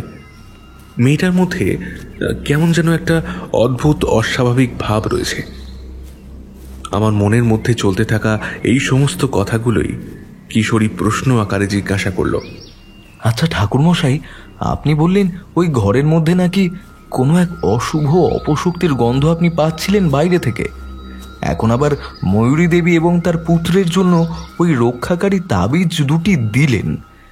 তাহলে কি সত্যি ওই ঘরের মধ্যে কোনো সাংঘাতিক অপশক্তি লুকিয়ে রয়েছে যা আমাদের চোখে ধরা পড়ছে না। পড়েছে হে কিশোরী, তোমাদের চোখেও ধরা পড়েছে। ওই ঘরের মধ্যে যে অশুভ অপশক্তি ঘাপটি মেরে লুকিয়ে বসেছিল তাকে আমরা প্রত্যেকে দেখে এসেছি এই খানিকক্ষণ আগেই। ঠাকুরমশাইয়ের মুখ থেকে একথা শুনে আমি এবং কিশোরী থমকে দাঁড়িয়ে পড়লাম ওখানেই। আমাদের উভয়ের মেরুদণ্ড পেয়ে একটা কনকনে ঠান্ডা রক্তের স্রোত সরসর করে নিচের দিকে নেমে গেল। কি হলো হে, বুঝতে পারছো না তো যে আমি কি বলছি? তোমরাও তাকে দেখেছো ওই ঘরের মধ্যে, ময়ূরী দেবীর পুত্রবধূ তন্দ্রা। হ্যাঁ, সেই হলো আসল অপশক্তি। আমি যদি খুব ভুল না করে থাকি তাহলে ওই মেয়েটি আদৌ কোনো মানুষই নয়। রক্ত মাংসে গড়া মানুষের শরীর থেকে এরকম বিশ্রী গন্ধ বের হতেই পারে না কখনো। সে মানুষের রূপ ধারণ করে থাকা এক ভয়ানক সাংঘাতিক অতিলৌকিক শক্তি। তবে এখানে কিভাবে সে এসেছে, কিংবা তন্দ্রার রূপ ধরে কেন রয়েছে, আসল তন্দ্রাই বা কোথায়, এই সকল প্রশ্নের উত্তর আমার কাছেও নেই। আমি শতভাগ নিশ্চয়তার সাথে বলছি ওটা আসলে ময়ূরী দেবীর পুত্রবধূ তন্দ্রা নয়। ও এক ভয়ানক নরকের অপশক্তি যে কেবলমাত্র তন্দ্রার আকার নিয়ে এখানে বসে রয়েছে। তোমরা লক্ষ্য করেছিলে কিনা জানি না, কিন্তু আমি বিলক্ষণ খেয়াল করেছি যে ওই মেয়েটা আমাকে দেখেই ভয়ানক রকমের চমকে উঠেছিল। আমি যেমন তাকে চিনতে পেরেছি, সেও আমায় চিনতে পেরেছে। একটু চোখ কান খোলা রাখতে হবে কিশোরী। সিন্ধুগড় সমুদ্রের তীরে কোনো অশনি ঝড় আছড়ে পড়তে চলেছে খুব শীঘ্রই। ঠাকুরমশাইয়ের কথা শুনে আমার এবং কিশোরী আমাদের দুজনেরই হাত পা যেন একেবারে পেটের ভেতর সেঁধিয়ে যাবার উপক্রম হলো। আমরা এগিয়ে চললাম লোকালয়ের দিকে কয়েকটা দিনের জন্য একটি ভাড়া বাড়ির সন্ধানে। পথের মাঝে বালিয়াড়ির উপর পড়ল এক অদ্ভুত অস্বাভাবিক জিনিস, যা দেখে ঠাকুরমশাইয়ের কপালে চওড়া চিন্তার ভাঁজ পড়ল। খানিকটা সময় সেখানে দাঁড়িয়ে দেখলাম বালির উপর গুঁড়ো সিঁদুর এবং রক্ত দিয়ে কি সব যেন চক্র অঙ্কন করা হয়েছে। কিছু কালো সুতো, কিছু ফুল, আতপ চাল, আরও কি সব যেন ছড়ানো ছিটানো আছে যত্রতত্র। ঠাকুরমশাই আমাদের সেগুলি স্পর্শ করতে বারণ করলেন। সেখানে সেইভাবে দাঁড়িয়ে থেকে আমরা আবার হাঁটতে লাগলাম। ঠাকুরমশাই বললেন গতকাল রাতে এখানে কিছু একটা উপাচার ক্রিয়া করা হয়েছে। কি ব্যাপার হে বিভূতি, ঘুম থেকে ওঠার পর থেকে কোথাও কিশোরীকে দেখতে পাচ্ছি না যে? আগে হ্যাঁ ঠাকুরমশাই, আমিও তাকে দেখতে পাইনি, বেশ অনেকটা সময় হয়ে গেল। আমার মনে হয় সে সকালে প্রাতঃভ্রমণে বেরিয়েছে। আসলে আমরা ঘুমাচ্ছিলাম বলে আমাদের আর অযথা বিরক্ত করেনি। আপনি বসুন ঠাকুরমশাই, আমি বরং একটু গরম চায়ের ব্যবস্থা করি। আচ্ছা বেশ, ঠিক আছে ঠিক আছে। ঠাকুরমশাই, ভায়া বিভূতি, তাড়াতাড়ি একটিবার বাইরে চলো, দেখবে সমুদ্রের ধারে কি কাণ্ডটাই না ঘটছে। কথাগুলো বলতে বলতে এক প্রকার দৌড়ে ঘরের ভেতর প্রবেশ করলো কিশোরী। বর্তমানে ভীষণ রকমের হাঁপাচ্ছে সে, সাথে দরদর করে ঘামছেও বটে। তার কথা শুনে ঠাকুরমশাই নরম আরাম কেদারের উপর থেকে শটান উঠে দাঁড়ালেন। আমিও ততক্ষণে তার দিকে পাশ ফিরে তাকিয়েছি। কিশোরী খানিকটা জোরে জোরে শ্বাস নিয়ে স্বাভাবিক হওয়ার চেষ্টা করে বলল, ঠাকুরমশাই, তাড়াতাড়ি একটিবার বাইরে চলুন, সমুদ্রের ধারে একসাথে 5টি মানুষের মৃতদেহ পাওয়া গিয়েছে। সেই নিয়ে গোটা অঞ্চলে একেবারে চাঞ্চল্যকর পরিস্থিতির সৃষ্টি হয়েছে। আপনাদের কি বলবো ঠাকুরমশাই, সেই মৃতদেহগুলো দেখলে গায়ের লোম খাড়া হয়ে যায়। ওরকম মর্মান্তিক নৃশংস মৃত্যু আমি এর পূর্বে কখনো কোনো দিন দেখিনি। কোনো এক হিংস্র প্রাণী যেন প্রতিটা মানুষের শরীর থেকে খুবলে খুবলে খেয়েছে হাড় মাংস। মরদেহগুলি একেবারে রক্তশূন্য, ফ্যাকাশে। এ তুমি কি বলছো হে কিশোরী? আগে হ্যাঁ ঠাকুরমশাই, এতটুকু ভুল কিছু বলছি না। আপনি তাড়াতাড়ি বাইরে চলুন। হ্যাঁ হ্যাঁ, শীঘ্রই চলো চলো। আমরা সকলে বাইরে বেরিয়ে সমুদ্রের ধারে এসে যে বীভৎস দৃশ্য নিজের চোখে দেখলাম তা দেখে সত্যিই আমাদের বুকের কলিজা যেন একেবারে শুকিয়ে গেল। একটা অপরিসীম আতঙ্কের স্রোত সরসর করে নেমে গেল নিচের দিকে। কিশোরী যেরকম বলেছিল হুবহু সেরকমই এক দৃশ্য দেখলাম। এরূপ নৃশংস মর্মান্তিক দৃশ্য আমি কিংবা কিশোরী এর আগে কেউ কখনো দেখিনি। ঠাকুরমশাইয়ের কথায় আমরা ভারী অবাক হলাম। তিনি জোর গলায় বললেন, এই কাজ কোনো হিংস্র পশুর নয়, এই কাজ আসলে ওই সাংঘাতিক অশুভ অপশক্তির। মাত্র এক রাতের মধ্যে সে তার নিজের নরহত্যার খেলা দেখাতে আরম্ভ করেছে। নিরীহ নিরপরাধ মানুষদের খেয়াল খুশি মতো নিজের শিকারে পরিণত করে তাদের রক্ত মাংস খেয়েছে। ঠাকুরমশাই বললেন, এর একটা বিহিত তাকে করতেই হবে, নচেত প্রত্যেক রাতেই একাধিক মানুষের মৃত্যু ঘটবে। এবং তিনি একথাও নিশ্চিতভাবে বললেন যে এই কাজ মলয়ের স্ত্রী তন্দ্রার। আসলে মানুষের মতো দেখতে হলেও সে মোটেও কোনো মানুষ নয়। বেশিক্ষণ সমুদ্রের ধারে দাঁড়িয়ে ক্ষতবিক্ষত প্রাণহীন মানুষগুলির ছিন্ন ভিন্ন মৃতদেহ দেখা আমাদের পক্ষে সম্ভব হচ্ছিল না। তাই আমরা ফিরে এলাম নিজেদের ঘরে। আমরা ঘরে এসে দরজা খুলে ভেতরে ঢুকতেই দেখলাম ময়ূরী দেবী এসে দাঁড়ালেন আমাদের ভাড়া বাড়ির মুখোমুখি। তাকে দেখে অত্যন্ত চিন্তিত, উত্তেজিত এবং উদ্বিগ্ন লাগছিল। ঘরের ভেতর ঢুকে এসে ঠাকুরমশাইয়ের উদ্দেশ্যে তিনি বললেন, বাবা ঠাকুর, বড় বিপদে পড়ে আপনার কাছে এলাম। আমার মনে হলো এই বিপদ থেকে আপনিই একমাত্র আমাদেরকে উদ্ধার করতে পারবেন। মা, আপনি আগে বসুন, খানিকটা জল খান, কিছুটা শান্ত হন। আমি জানি আপনি কেন এখানে এসেছেন। আপনাকে যে আসতেই হতো। আপনি আপনার পুত্রবধূ তন্দ্রার সম্পর্কে কিছু বলতে এসেছেন, তাই তো? হ্যাঁ, কিন্তু তা আপনি জানলেন কি করে? জানি মা, প্রথম দিনেই আমি আপনার পুত্রবধূকে দেখে বুঝতে পেরে গিয়েছিলাম যে সে আসলে কোনো মানুষ নয়। সে সাংঘাতিক এক ভয়ানক অশুভ অপশক্তি। কিন্তু কিভাবে সে এখানে এলো, অথবা কেন তন্দ্রার রূপ ধারণ করে সে আপনার ছেলের সাথে রয়েছে, এই সকল প্রশ্নের উত্তর আমার কাছে নেই। আশা করি তা আপনার পুত্র মলয় দিতে পারবে। এ আপনি কি বলছেন বাবা ঠাকুর? আপনি প্রথম দিন তাকে দেখে যখন বুঝতে পেরে গিয়েছিলেন, তাহলে আমায় সে কথা জানাননি কেন? জানাইনি কারণ আমি তখন পুরোপুরি শতভাগ নিশ্চিত ছিলাম না। আমার মনের মধ্যে সামান্য কিছুটা হলেও সংশয় ছিল, কিন্তু এখন আর কোনো সংশয়ের অবকাশ নেই। তবে আপনি এবং আপনার পুত্র মলয় যাতে সম্পূর্ণ সুরক্ষিত থাকেন, ওই অপশক্তি যাতে আপনাদের কোনো ক্ষতি করতে না পারে, সেই ব্যবস্থা কিন্তু আমি করেছিলাম। আপনাদের দেহে রক্ষা কবচগুলো রয়েছে বলেই তার হাতের নাগালের মধ্যে থাকার পরেও তন্দ্রার রূপ নিয়ে থাকা ওই অশুভ শক্তি আপনাদের কোনো ক্ষতি করতে পারেনি। কিন্তু এবার আপনি বলুন তো, যে গতকাল রাতে কি এমন ঘটলো যার কারণে আপনিও বুঝতে পারলেন যে আপনার পুত্রবধূটি আসলে কোনো মানুষ নয়? আপনাকে কি বলবো বাবা ঠাকুর, কাল রাতে গভীর ঘুমে আচ্ছন্ন ছিলাম। হঠাৎ করে আমার ঘুমটা ভেঙে গেল কিসের যেন একটা বিজাতীয় শব্দে। সাপের মতো হিস হিসে শব্দে কে যেন গর্জন করে চলেছে অনবরত। শব্দটা ভীষণ রকমের গা শিরশিরে এবং অস্বাভাবিক। বিছানা থেকে উঠে ধীরে ধীরে অন্ধকারের মধ্যে এগিয়ে গিয়ে আমার ঘরটা ছাড়িয়ে মলয়ের ঘরের দিকে যেতেই আমি যা দেখলাম, তাতে আমার পা দুটো মেঝের সাথে একেবারে যেন আটকে গেল অদৃশ্য কোনো আঠায়। বুক ঠেলে উঠে আসতে চাইল একটা তীব্র আর্তনাদ, কিন্তু উপলব্ধি করতে পারলাম এতটুকু চিৎকার করার ক্ষমতা আমার শরীরে অবশিষ্ট নেই, কারণ আমার গলা শুকিয়ে ততক্ষণে পুরোপুরি কাঠ হয়ে গিয়েছে।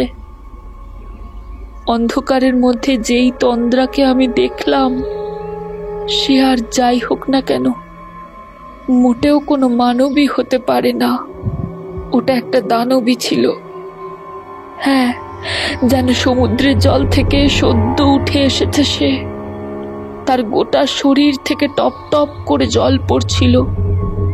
মাথার চুলগুলো জট পাকিয়ে ঝালরের মতো নেমে এসেছিল নিচে। চোখ সম্পূর্ণ মণিবিহীন, টকটকে লাল আলো জ্বলছে সেই মণিবিহীন চোখের মধ্যে। মুখ বেশ কিছুটা সোঁচালো হয়ে একেবারে ঝুলে পড়েছে নিচে, তবে চোয়ালের ভিতর থেকে বেরিয়ে এসেছে একের পর এক ধারালো দাঁতের সারি। তার শরীরে বড় বড় আঁশযুক্ত খসখসে। আমি তার আসল রূপ দেখে ফেলেছি বুঝে আমার ক্ষতি করার জন্য সে এগিয়ে এসে হঠাৎ করে আমার হাতে থাকা আপনার দেওয়া তাবিজের উপর চোখ পড়তেই অত্যন্ত ভয় পেয়ে দোতলার জানলা থেকে ঝাঁপ দিয়ে নিচে চলে গেল। তারপর দৌড়ে কোথায় যেন মিলিয়ে গেল অন্ধকারের সাথে। গতকাল রাতের অন্ধকারে আমি এবং মলয় তন্দ্রার যে ভয়ানক রূপ দেখেছি, তারপর আর আমাদের কথা বলে দিতে হয় না যে কাল রাতে যে 5 জন মানুষের মরদেহ পাওয়া গিয়েছে তাদের মৃত্যুর জন্য দায়ী আসলে কে।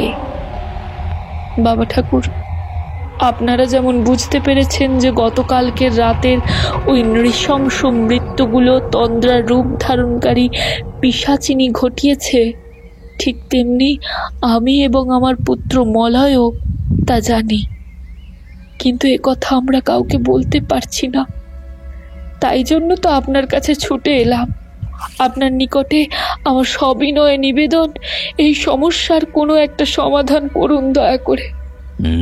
সবই তো বুঝতে পারছি, কিন্তু সমস্যাটা আসলে কিভাবে সৃষ্টি হলো সেই সম্পর্কে কোনো কিছুই তো জানতে পারছি না। আর এই ব্যাপারে কিছু না জানলে সমস্যার সমাধান করাও তো বড্ড কঠিন হয়ে যাবে। আমার মন বলছে আপনার পুত্র মলয় এই সমস্যার মূল কারণ। মলয় এই সম্পর্কে অবশ্যই কিছু জানে। যদি একটিবার তার সাথে কথা বলা যেত তাহলে খুবই ভালো হতো। মলয়? সে তো আমার সাথে এখানে এসেছে বাবা ঠাকুর, তবে এই বাড়ির ভেতর ঢুকে আসেনি, বাইরে আমার জন্য অপেক্ষা করছে। ও আচ্ছা, তাহলে এক্ষুনি আপনি একটিবার আপনার পুত্রকে ডাকুন তো, তার সাথে আমার কিছু কথোপকথন রয়েছে। ময়ূরী দেবীর কথায় মলয় এবার আমাদের ভাড়া বাড়ির ভেতর ঢুকে এলো। তবে ছেলেটাকে দেখে আমাদের সত্যিই বড় কষ্ট হলো। মনে মনে যেন তীব্র কোনো বেদনায় ভেঙে মুষড়ে পড়েছে সে। সারা রাতে বিনিদ্র অবস্থায় থাকার কারণে তার চোখ মুখ কেমন যেন কালো হয়ে গিয়েছে। শরীরের সর্বত্র বিরাজ করছে ক্লান্তির ছাপ।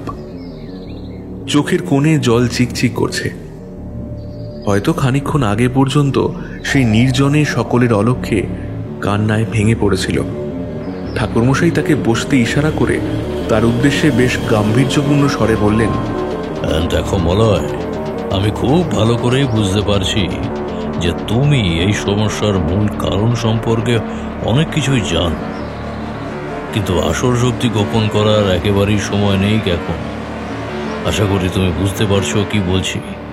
তোমার স্ত্রী তন্দ্রা কোনো সাধারণ রক্ত মাংসে গড়া মানুষ নয়।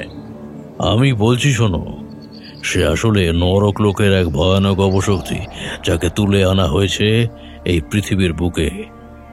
এখনই যদি কোনো একটা ব্যবস্থা না করা হয় তাহলে কিন্তু সাংঘাতিক বিপর্যয় নেমে আসবে এই সিন্ধুগড়ে।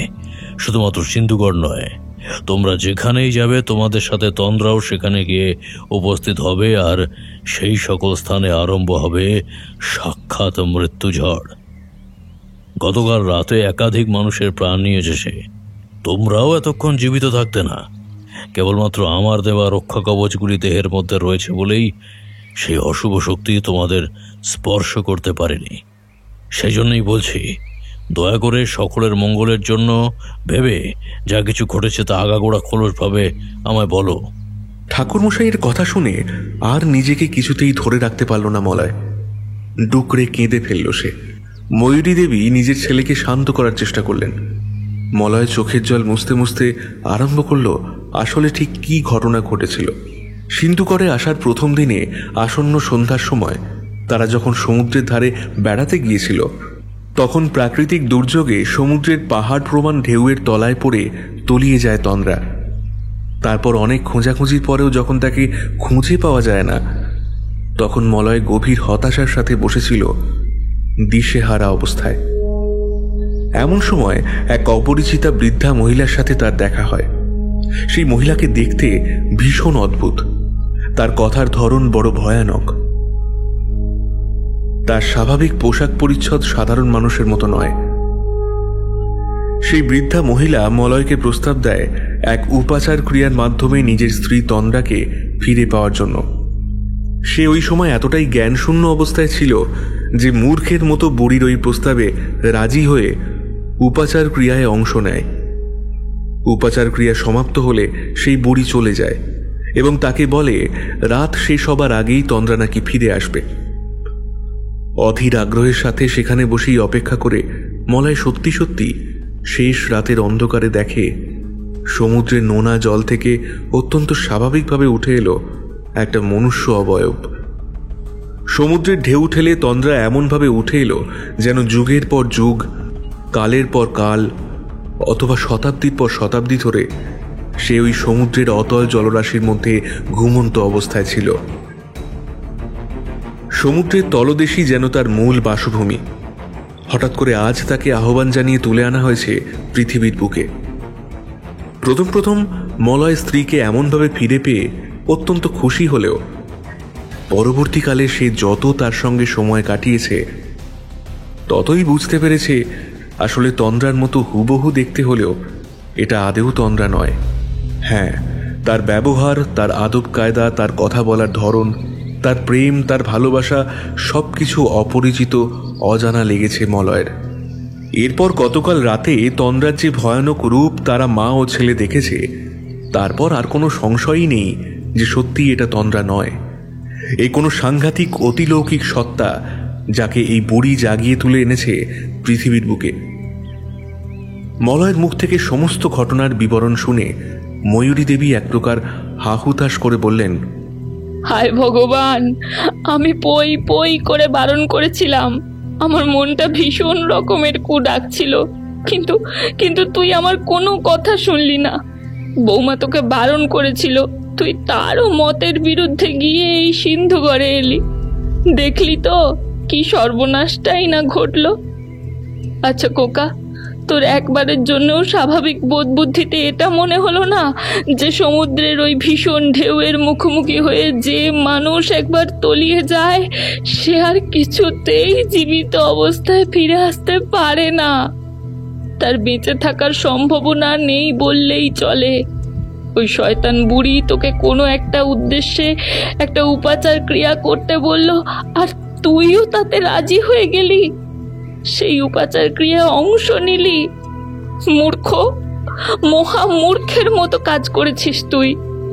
তন্দ্রার মতো দেখতে যে এখন আমাদের সাথে রয়েছে সে কখনোই মোটেও মানুষ হতে পারে না। সে সাক্ষাৎ এক পিশাচিনী যাকে ওই বুড়ি জাগিয়ে তুলেছে। হ্যাঁ মলয়, তোমার মা কিন্তু একেবারে যথার্থ বলেছেন। সত্যিই তুমি বড় বোকামির কাজ করেছ। আমি বেশ বুঝতে পারছি যে তোমাকে দিয়ে যে এই কাজ করিয়েছে সে মোটেও কোনো সাধারণ মানুষ নয়।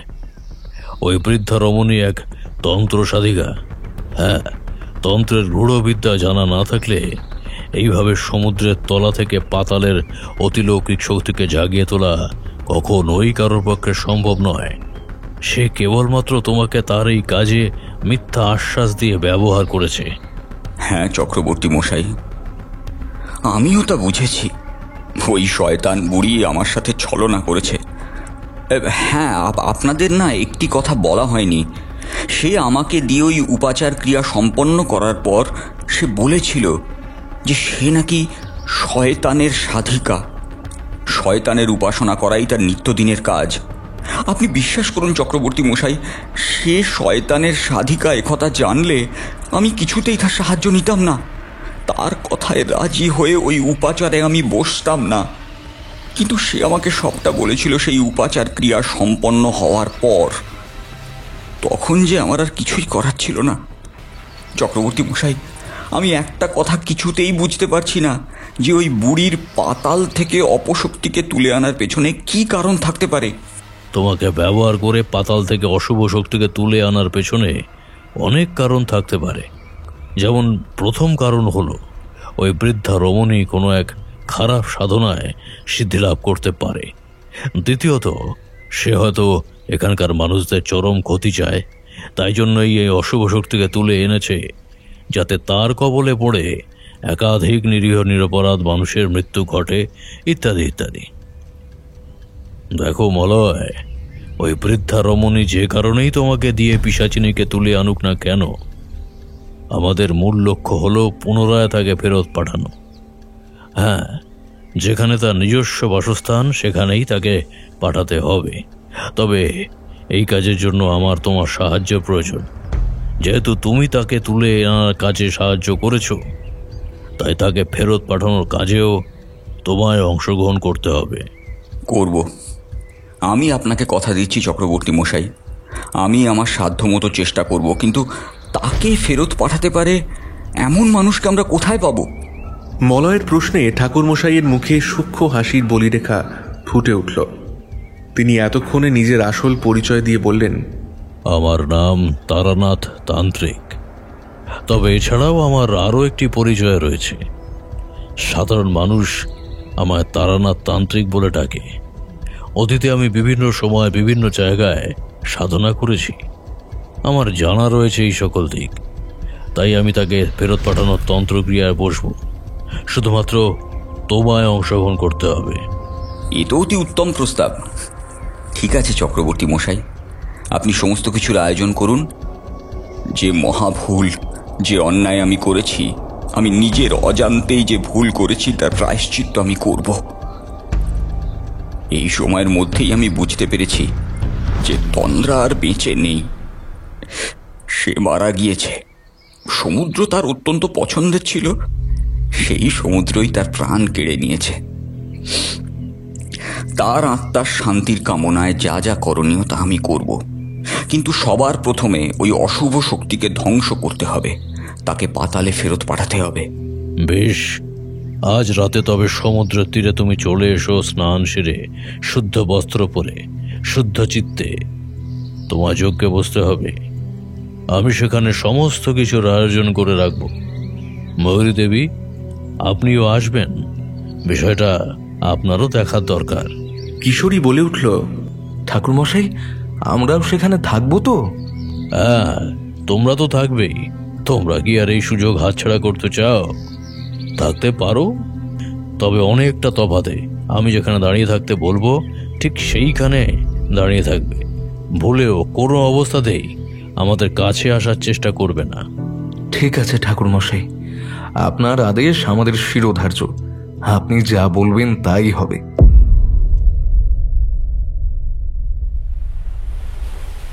রাত্রি এখন বেশ গভীর। চারিদিক এতটাই নিস্তব্ধ নিঝুম হয়ে উঠেছে যে ইহ জগতের কোনো শব্দ আমাদের কানে এসে পৌঁছাচ্ছে না। কেবলমাত্র সমুদ্রের জলের প্রবল উত্তাল ঢেউয়ের শব্দ ছাড়া। আকাশের দিকে মুখ তুলে তাকিয়ে দেখলাম শত আলোকবর্ষ দূর হতে অসংখ্য অগণিত নক্ষত্র মিটিমিটিভাবে তাকিয়ে রয়েছে পৃথিবীর পানে। কাস্তের বাঁকা ফলার মতন এক ফালি চাঁদ উঠেছে তার চারপাশে ঘিরে থাকা মেঘের অন্তরাল থেকে। সমুদ্রের তীব্র জোরালো বাতাসে দাঁড়িয়ে থাকা এক প্রকার দুর্দায় হয়ে উঠছে। আমি, কিশোরী এবং ময়ূরী দেবী বেশ অনেকখানি তফাতে একটি গণ্ডির ভেতর দাঁড়িয়ে রয়েছি। ঠাকুরমশাই সেই সুরক্ষা গণ্ডি অঙ্কন করেছেন। প্রায় ঘণ্টা দুয়েক আগে ঠাকুরমশাই এবং ময়ূরী দেবীর পুত্র যজ্ঞে বসেছেন। নরম বালির ওপর কী সব যেন চক্র অঙ্কন করে শুকনো কাঠ সাজিয়ে আগুন ধরিয়েছেন। গুরুগম্ভীর স্বরে তিনি উচ্চ কণ্ঠে মন্ত্রপাঠ করছেন, কিন্তু সেই সমস্ত মন্ত্রের কোনো কিছুই আমাদের বোধগম্য হচ্ছে না। আগুনের লকলকে লেলিহান শিখা কখনো বাড়ছে আবার কখনো কমছে। ঠাকুরমশাই মাঝে মাঝেই সেই আগুনের মধ্যে ঘিয়ের আহুতি দিচ্ছেন। তিনি এবং তার ঠিক মুখোমুখি বসে রয়েছে মলয়।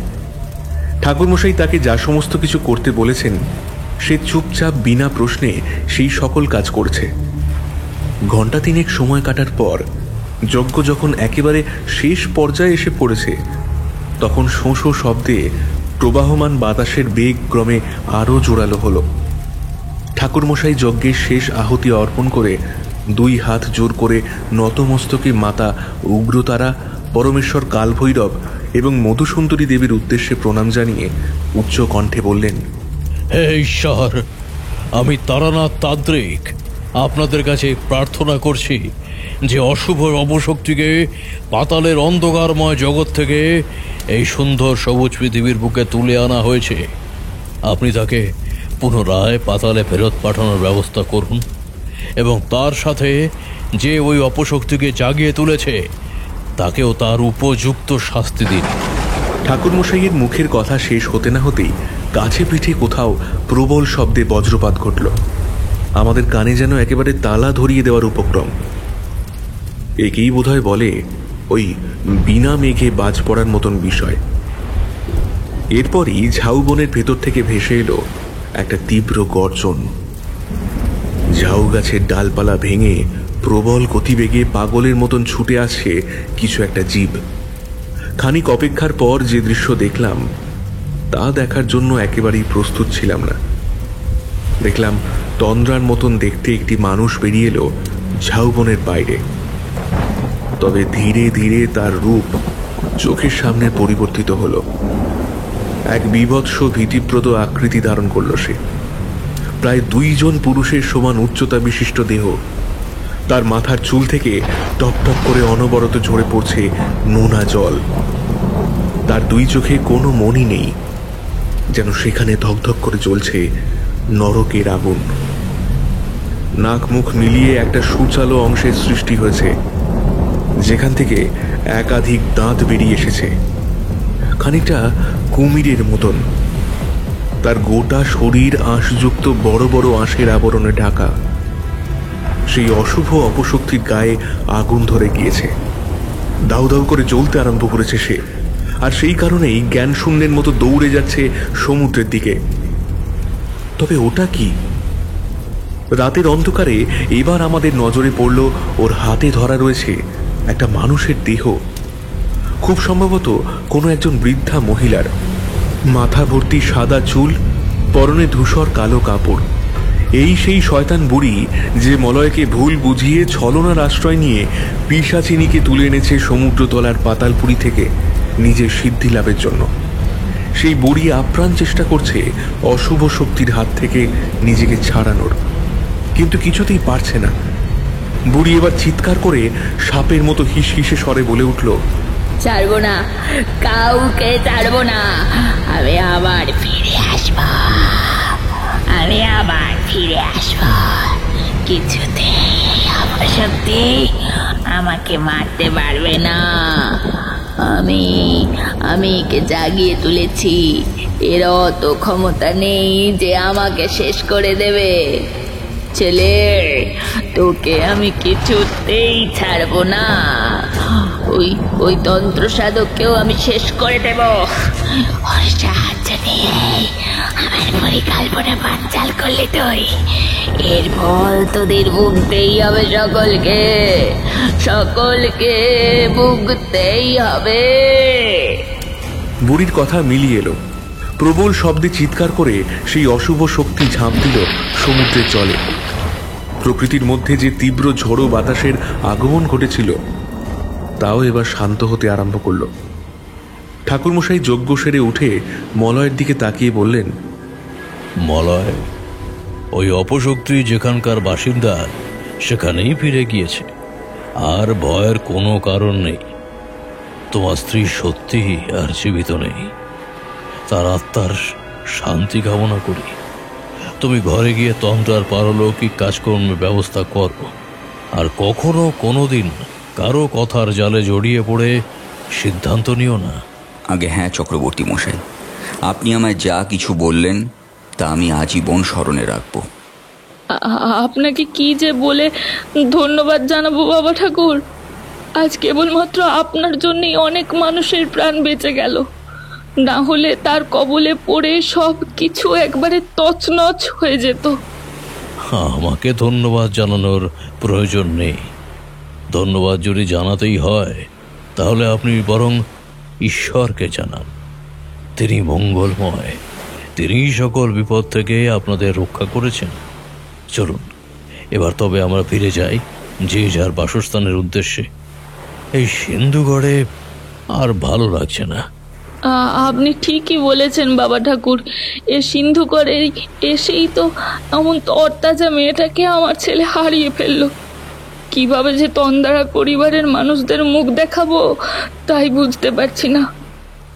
বাবা ঠাকুর, আপনার কাছে আমার একটি অনুরোধ রয়েছে। আপনার বাসস্থানের ঠিকানাখানি যদি আমাকে জানিয়ে যেতেন তাহলে বড় ভালো হতো। মাঝে মধ্যেই যোগাযোগ করতে পারতাম, একে অপরের সাথে দেখা সাক্ষাৎ হতো। সেই দিনই আমরা শহরের উদ্দেশ্যে ট্রেনে উঠলাম। ময়ূরী দেবী এবং তার পুত্র মলয়ও চলে গেলেন তাদের বসত বাড়ির উদ্দেশ্যে। আমি আর কিশোরী এবার ঠাকুর মশাইয়ের সাথে এই সিন্ধু করে বেড়াতে এসে এক বিরল অভিজ্ঞতার সম্মুখীন হলাম।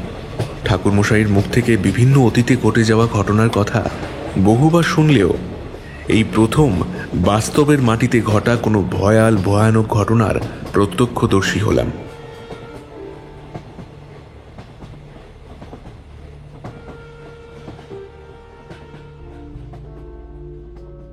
শুনছিলেন লেখক সুরজিৎ ঘোষের কলমে তারানাথ তান্ত্রিকের গল্প সিন্ধুকর সমুদ্র তীরের বিভীষিকা। শব্দ সংযোজন ও আবহ সৃষ্টিতে শুভজিৎ বটব্যাল। গল্প পাঠ ও গল্পের সূত্রধারে ব্রতদীপ ও আমি দেবাঞ্জন। সমগ্র প্রযোজনা ও ভিএফএক্সে সৌরভ এবং পোস্টারে কৃষ্ণেন্দু মণ্ডল। আমাদের গল্পটি ভালো লেগে থাকলে লাইক করে দেবেন আর শেয়ার করে দেবেন। কেমন হয়েছে কমেন্ট করতে একদম ভুলবেন না। শুনতে থাকুন মিডনাইট ফ্যান্টাসি।